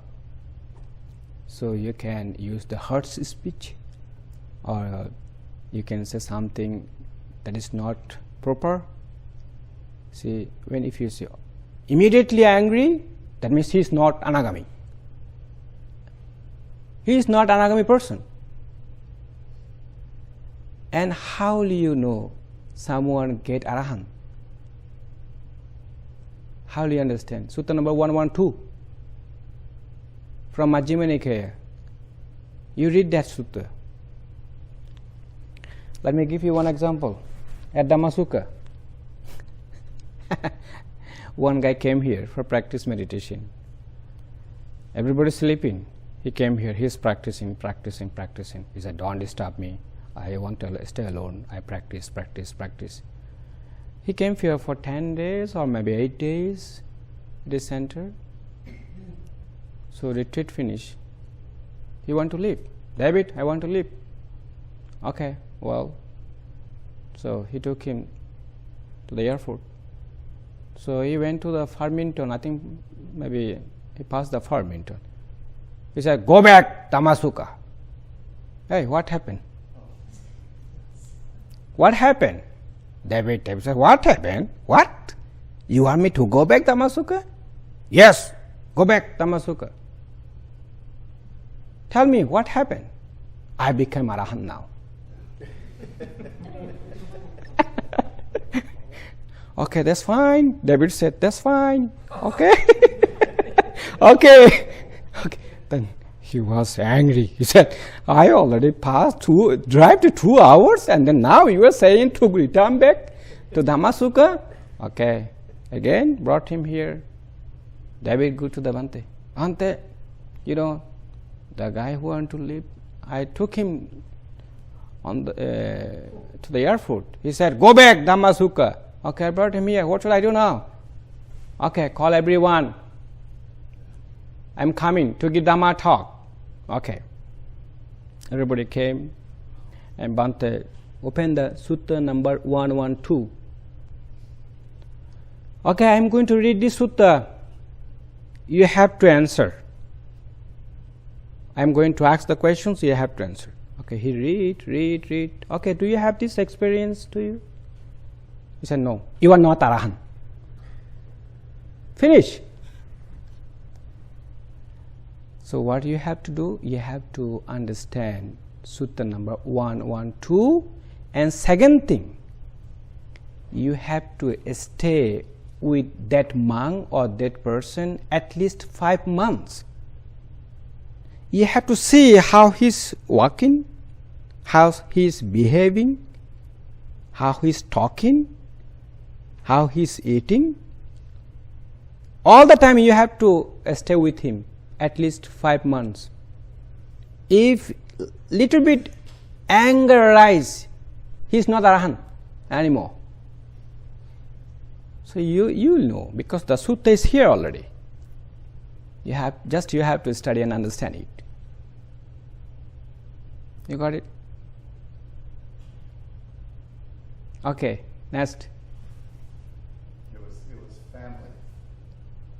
As soon as he asked him, "Do you have any feelings left for your family?" He says, "Yes." You're not an Arahant.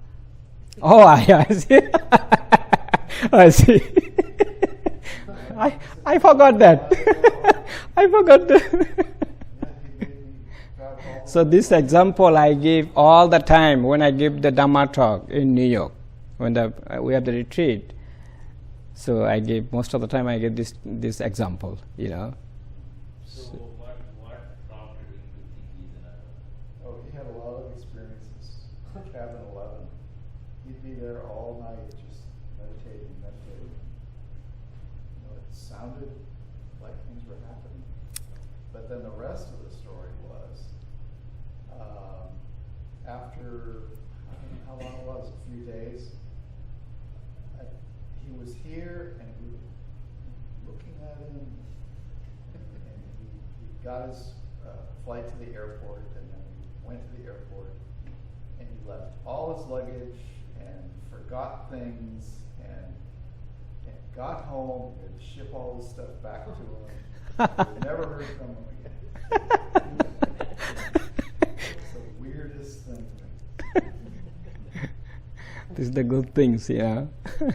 So that's why you have to have knowledge about the sutta, and also you have to have experiences. Don't believe what others said.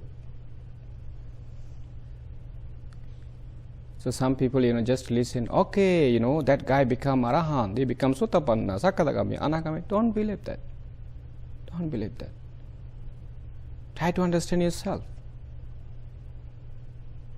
I don't believe. That's why some monks, they don't like me, because I am very practical. My mom was very pious, very religious. I am the youngest in my family. We are 5 brothers. I am the number 5. So he took me many Buddhist ceremony, because she is very religious lady, Okay, son, my son, go. We want to go. We have the one Buddhist ceremony over there. This temple, that temple, this temple, that temple. She went everywhere. She took me there. So that time I don't know about Buddhism, because I was the science student. I studied chemistry, biology, mathematics, all those things. I don't have any idea about Buddhism that time, So when she took me many religious places, she believed what the monk said. Okay, monk said this one, we should follow this. That monk said that one, we should follow this. Well, because she is my mom, I have to follow, And then when I finished the higher secondary education, higher secondary certificate, we call intermediate. Then I went to Burma for studying Buddhism. So I got a scholarship from International Theravada Buddhist Mission University in Myanmar. So I studied there about 3 years. They taught me Buddhist scripture. Vinaya, discipline rules, Suttanta, discourses of the Buddha, and Abhidhamma is called the philosophical thinking, So all those teaching they taught us at the university. And I was thinking about my mom. What did she do in the past? She took me many, many places. And after, I think, 6 or 7 years, I went back to my country, because I went to from Burma, after finishing my educations, diploma in Buddhism, bachelor in Buddhism. I went to Thailand for studying my master degree. And I studied at Dhamma, Chulalongkorn Buddhist University. So I finished the master degree there in Buddhism, in Buddhist studies. So I returned back to my country. My mom is still doing the same thing. And I said, wait a minute, you should not do this one. I said, why? No. This is not the right things. Before you taught me, now I teach you. You should listen to me now. This is the right things what I am saying to you. Mom, you should listen to me. Okay, well. But still he thinks that this is my son. Still she doesn't listen to me. Okay, let me explain another practical story during the Buddha's time. The Sariputta, who was the chief disciple of the Buddha. Sariputta was 10 years older than Buddha. He was very intellectual monk. Very intellectual monk. So, he went, the Moggallana went to the one monk. So, the 5 ascetic, the last one is Assaji. So, he was practicing meditation under the tree. He was very calm, very quiet, very gentle. The Moggallana saw from far away, and he went to him. Venerable Sir, I saw you were practicing meditation. Who is your teacher? He said, Gautama Buddha. He just heard that word. Okay, how do you practice meditation? Can you tell me? Yeah, my teacher Gautama Buddha taught me you have to practice like that, you have to practice like this. Whenever you are walking, you have to be aware of it, you have to be mindful of it all the time. He just heard that word and he understood Dhamma. He became a spiritual person, He became a stream enterer. And then that message, when he returned back to the Sariputta, Moggallana said, okay, I made one ascetic today. His name is Assaji. And I questioned him, and he answered very well. So whatever he learned from Moggallana, from Assaji, Moggallana said to the Sariputta. Sariputta became a stream enterer. So both of them decided to go to see the Buddha. So they went to the Buddha, and Buddha gave Dhamma talk, and they became, they understood all the teaching of the Buddha. And they requested to me, Venerable Sir, please ordain us. We want to be monk. And both of them become Buddhist monk. They got a high ordination. Then they practice meditation. Moggallana attained arahantship, and he got the psychic power. He can go everywhere. He can fly everywhere. Moggallana. So the other disciples didn't attain that. So Sariputta, one day Buddha was giving a Dhamma talk. A lot of people listening to his Dhamma talk.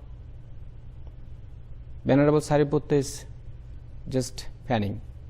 You see, like this. And he experienced that, wow, Buddha is giving Dhamma talk to the people.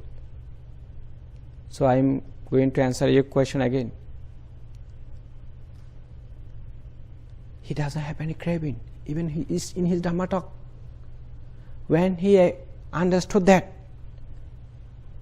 Sariputta became Arahant. Even he was fanning.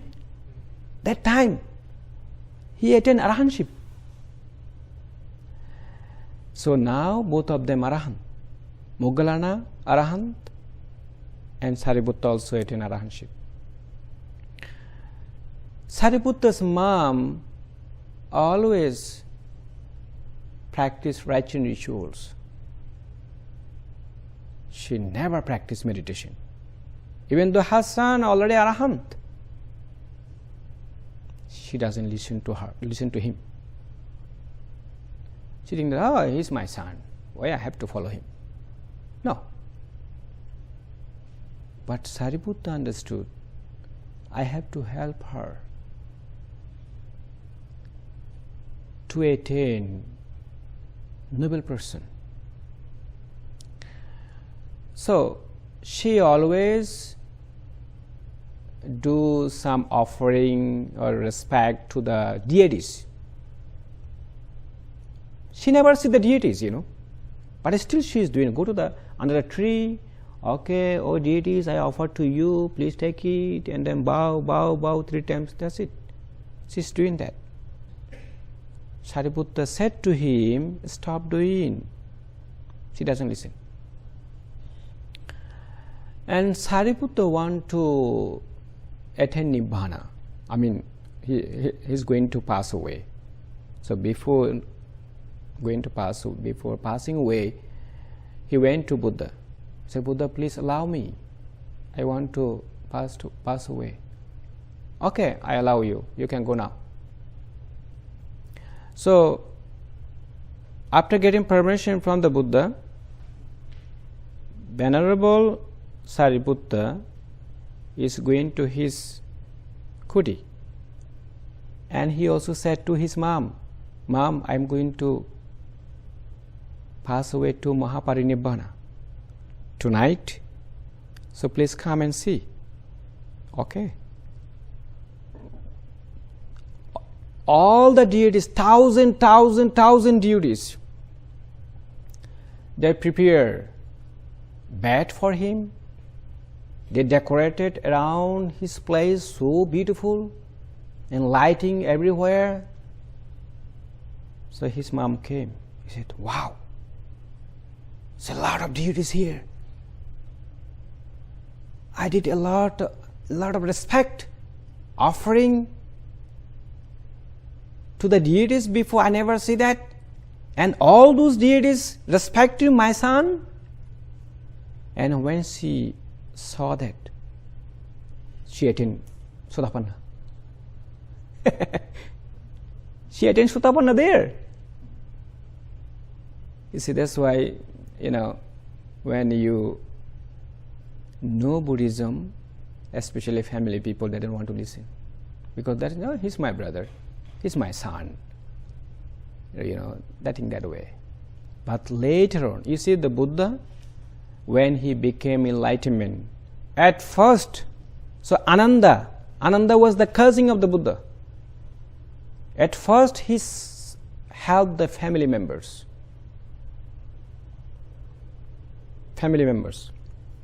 Yesterday I was talking with him because he thought that he will get ordinations, and I told him, you have to get a permission from your wife, otherwise I'm not going to ordain you. And he sent message to his wife, I am going to ordain, what do you think? And his wife said, okay, well, you can You can do it. Why?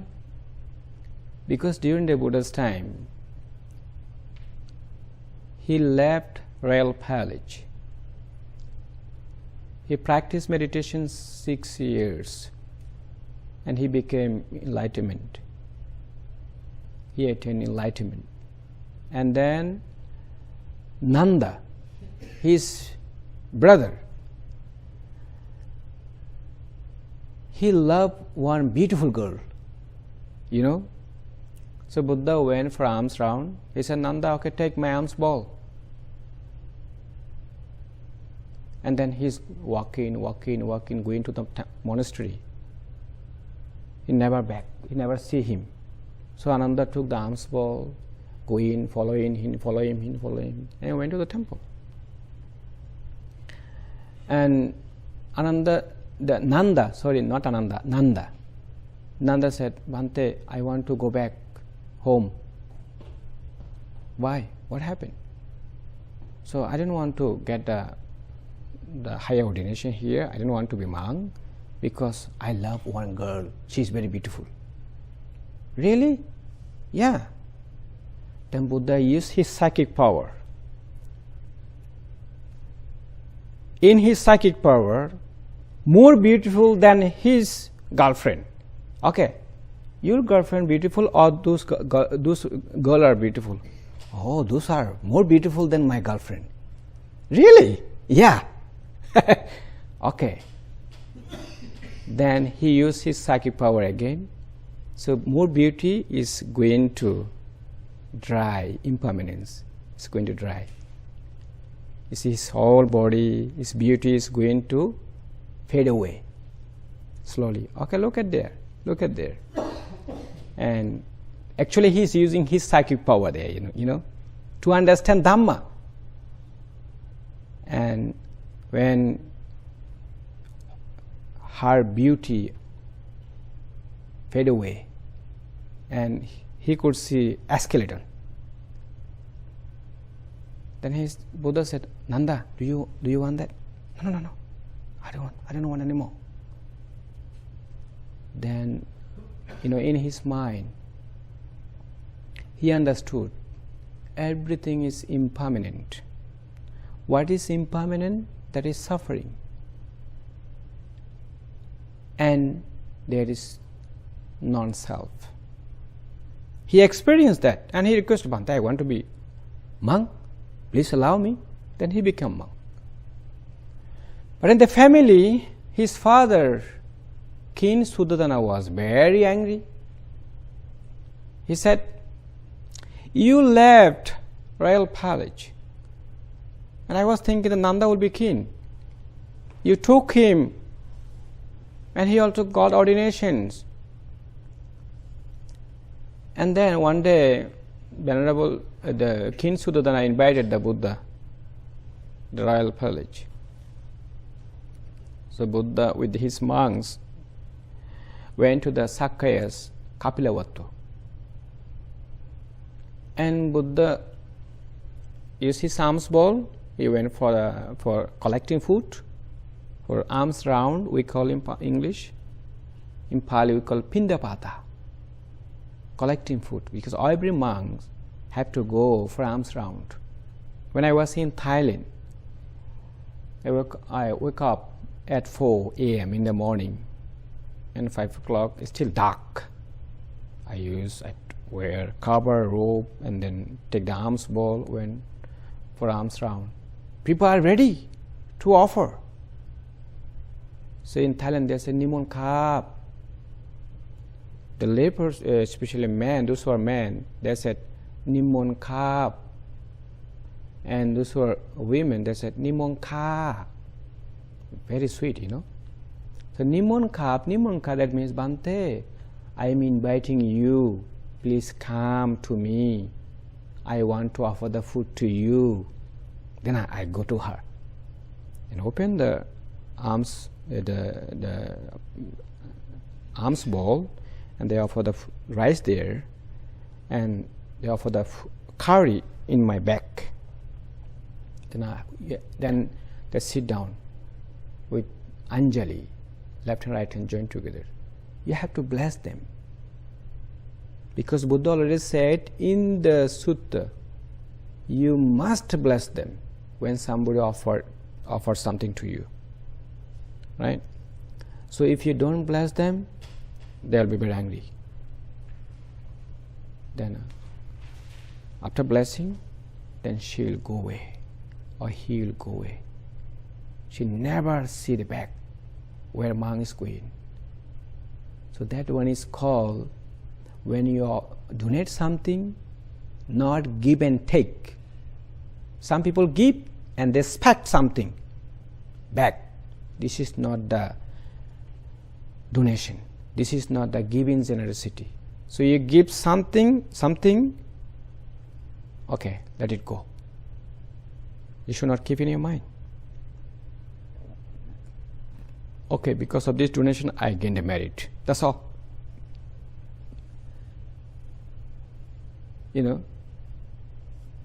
So I don't know what I'm talking about. So do you have any questions? If you have any questions about all the jhanas, you can ask me now. So, when you are in the first 4 jhanas, how do you really know that you are a soul? You attain soul? You are talking about jhana, or you are talking about the noble path? No, the Jhanas, right? That's as I told you. You have to know you have to know the 5 hindrances first, and then 6 shirts. So first you must memorize 5 hindrances. What are the 5 hindrances? You have to be very clear in your mind. Keep one side, and then harmonious practice 6 shirts. Put another side. So it's here already, right? So when you know 5 hindrances, anyone arise, use the 6 shirts immediately. Anyone arise. Then another thing you have to know, when you attain the first jhana, there are 5 factors there, 5 characteristics. Thinking thought, examining thought, joy, happiness, and unification of mind. It arises very quickly, one by one, one by one, one by one. 5 hindrances not there, absent. Then you will understand, I attain already first jhana. It's already in the sutta. It's very clear.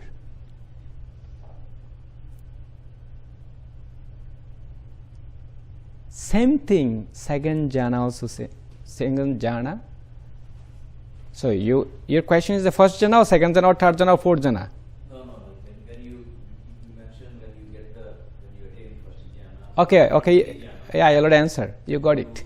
You have the potential to reach Nibbana? Exactly. So if you continue, you attain the first jhana, if you practice continuously there, it has potential to attain Nibbana immediately. Who knows? You may attain first jhana, second jhana, third jhana, fourth jhana. The base of infinite consciousness is space, the base of infinite consciousness, the base of nothingness, the base of neither perception nor non-perception. And maybe you attain Sotapanna. Who knows? Sotapanna, Sakadagami, Managami, and Arhat. but I don't know what. Yeah, it may happen some people very quickly. If you have a lot of perfection, we call him Pali Parami. In the past life, if you do a lot of good things, good activities, keep the precept, give in generosity, practice meditation even in the past life, and when you reborn in this human world, just practice a few times and then you become Arahant. Let me give you another example. During the Buddha's time, 500 lay people went to the Sariputta. Sariputta gave the Dhamma talk to them. They were listening very respectfully, pay attention to him. And they understood Dhamma well. After that, they went to the Buddha. The Buddha gave another talk. They became Arahant. All the 500 people become arahant. And they got the higher ordination. And lay people were talking, what is going on? What happened to them? Within short time they became arahant. And they asked the Buddha, Buddha, how those 500 monks within short time become arahant? Could you explain me, please? Explain us. Then Buddha said, in the past life, in one cave, the 500 Pacceka Buddha were living there in the cave. In the morning, every early morning, they were chanting Abhidhamma. We call Patthana. So in Patthana we have the 5 books. So number 5 is called Patthana. It's called conditional things, you know.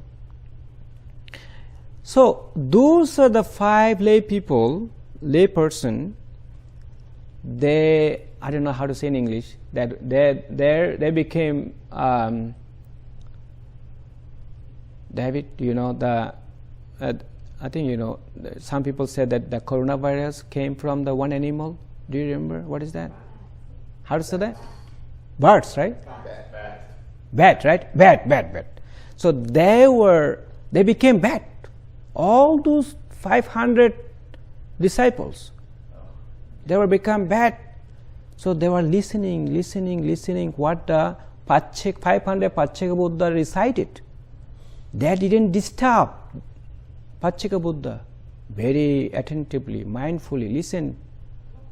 You know, because of that merit and this life, they became human being. And then they came to the Sariputta, listen Dhamma talk, and Dhamma Chakku we call. The eye of the Dhamma arose to them. And they went to the Buddha. Buddha gave another talk. They became arahant within short time. I think you got the answer. Right? Yes. You said, is there a sutta you said where you said if a person becomes an arahant? Yeah, sutta number 112. Within 7 days they have to. Oh no! If you, no, I'm not talking that. The qualities of the arahant. There are many qualities. So if you read that sutta, whatever have the knowledge is explained there. So if you have all those knowledges, when you practice meditation, you attain that all the knowledges. So you'll think that you attain arahant already. You'll think yourself. I'm talking that only. Do you do concentration jhana? This is the good question actually. You'll see many scholars, they translated jhana means concentration, jhana means sustain something, you know. They translated different way. I don't use that word. I use the stage of meditation, which is the level of understanding. So this is very practical, that one. So concentration, that word came actually from the who written down Atthakanagara commentary. So during the Buddha's times, you know, during the fourth Buddhist council, that one is held in Sri Lanka. The first Buddhist council, second Buddhist council, and third Buddhist council held in India. And during the fourth Buddhist council, the king of the Sri Lanka, he was thinking, the monk will forget Dhamma. So during that time also there were arahant. So I have to organize fourth Buddhist council. And those who attained Arahant, those who were Arahant, because all Dhamma is in their memory. So he invited all those monks. Okay, you recite it, and then written down during the 4th Buddhist Council in Sri Lanka.